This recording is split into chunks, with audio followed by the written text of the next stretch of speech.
Friday the 8th of May 2020 will be the 75th anniversary of Victory in Europe, or VE Day. Winston Churchill announced the end of the war in Europe with a speech broadcast from Downing Street on the 8th of May 1945. Air Cadets from 1064 Honiton Squadron of the Air Training Corps have put together a video compilation of his famous speech to commemorate the event, thereby linking the past to the present and future. Yesterday morning at 2:41 a.m. at General Eisenhower's headquarters, General Jodl, the representative of the German High Command, and Grand Admiral Dönitz, the designated head of the German state, signed the act of unconditional surrender of all German land, sea and air forces in Europe to the Allied Expeditionary Force and simultaneously to the Soviet High Command. General Bedell Smith, Chief of the Staff of the Allied Expeditionary Force, and General Francois Sebes signed the document on behalf of the Supreme Commander of the Allied Expeditionary Force, and General Czeslaw Parov signed on behalf of the Russian High Command.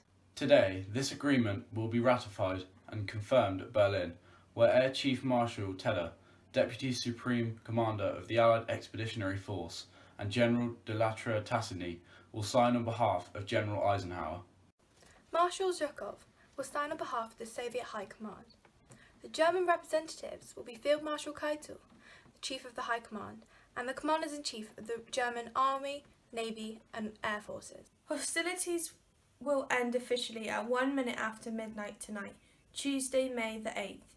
But in the interests of saving lives, the ceasefire began yesterday to be sounded all along the front, and our dear Channel Islands are also to be freed today.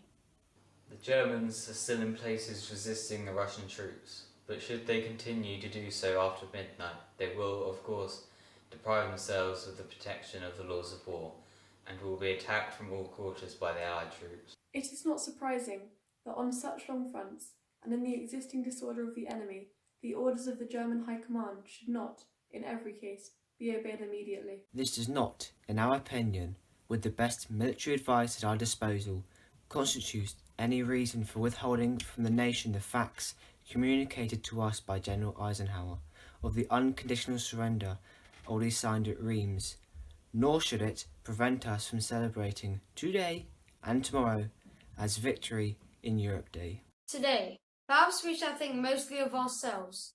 Tomorrow, we shall pay a particular tribute to our Russian comrades, whose prowess in the field has been one of the grand contributions to the general victory. The German war is therefore at an end.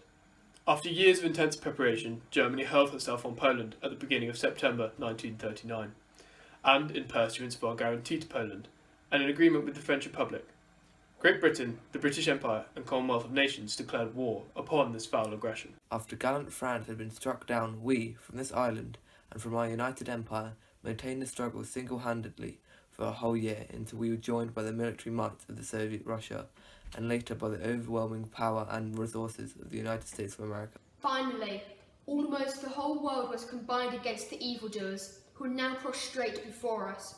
Our gratitude to our splendid allies goes forth from all our hearts in this island and throughout the British Empire.